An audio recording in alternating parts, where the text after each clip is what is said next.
কষ্ট তো তখনই হয় যখন কেউ অনেকটা কাছে এসে আবার দূরে চলে যায়। সম্পর্ক চলাকালীন নয়, সম্পর্ক ভাঙার পরে বুঝবে কাকে কার কতটা প্রয়োজন ছিল। সবকিছু আছে, তারপরেও কি যেন একটা নেই। অনুভব করার নামই নিঃসঙ্গতা। কিছু সম্পর্ক কোনো অস্তিত্ব নেই, নেই কোনো বর্তমান, নেই কোনো ভবিষ্যৎ, টিকে থাকে শুধু মায়ার কারণে।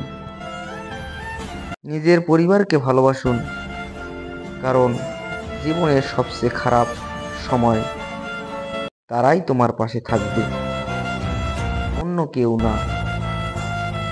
এটাই বাস্তবতা, এটাই বাস্তবতা, এটাই বাস্তবতা।